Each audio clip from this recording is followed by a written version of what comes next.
যখন মাতৃজঠরে লুকিয়েছিলাম, মা পড়তেন গীতবিতান। আমার ঠাম্মা আমার আগমনের খবর পেয়ে মাকে বলেছিলেন, এই নাও বৌমা গীতবিতান। তুমি গান শিখতে চেয়েছিলে না? তোমার ইচ্ছা পূরণ হয়নি, তবে যে আসছে তাকে ঢেলে দিও সব উজাড় করে। মা ঠাকুর ঘরে গুনগুন করে গাইতেন, আমার হিয়ার মাঝে লুকিয়েছিলে, দেখতে আমি পাইনি, তোমায় দেখতে আমি পাইনি। প্রেম আর পূজা যেখানে মিলিত তনু, সেখানেই তো ঠাকুর থাকেন।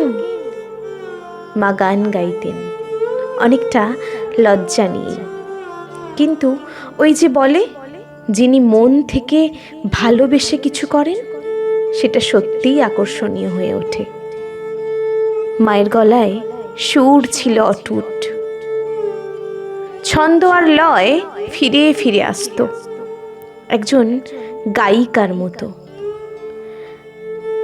আমি জন্মানোর পর স্বভাবতই বইটা আমার। ছোটবেলায় বইটা দেখিয়ে মা চিনিয়েছিলেন রবীন্দ্রনাথকে, বলেছিলেন ইনি তোর ভালো বন্ধু হতে পারেন।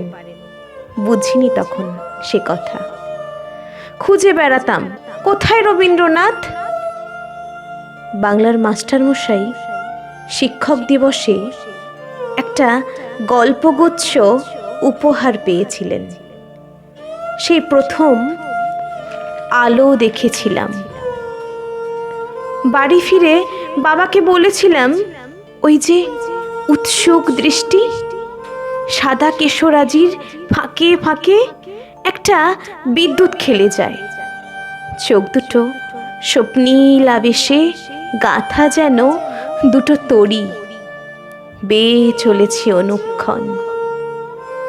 আর অধরে মিশে আছে একটা স্বচ্ছ একফালি চাঁদ।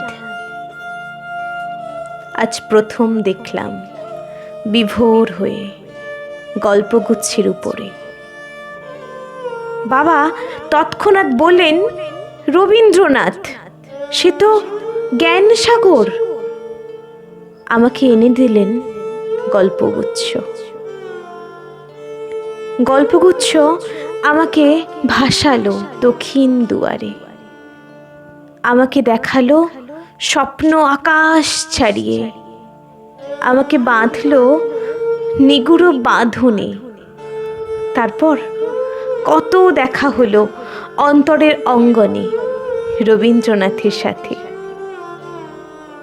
সঞ্চয়িতার পাতায় পাতায় যেন তাকে নতুনভাবে ভালোবাসলাম। চোখের বালি, গোড়া, চতুরঙ্গ, নৌকাডুবি, বিসর্জন, পরতে পরতে মেলে ধরল তার ঠিকানা। আমি নিমেষে হারালাম বন্ধু রবীন্দ্রনাথের প্রাণে। শেষের কবিতা আমায় অশ্রুসিক্ত করেছে। কানে কানে রবীন্দ্রনাথ বলেছেন, লাবণ্যর জন্য রেখেছি পবিত্র ভালোবাসা।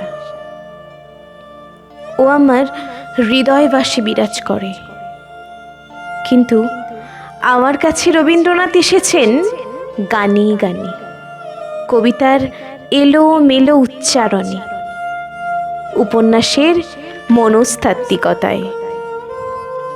আমি বিছিয়ে রেখেছি আমার পথে পথে রবীন্দ্রনাথ, আমার একাকিত্বের একমুঠো জোছনা, আমার ভালো লাগার গভীর কালি, আমার নিষ্প্রিয়তার সঙ্গী,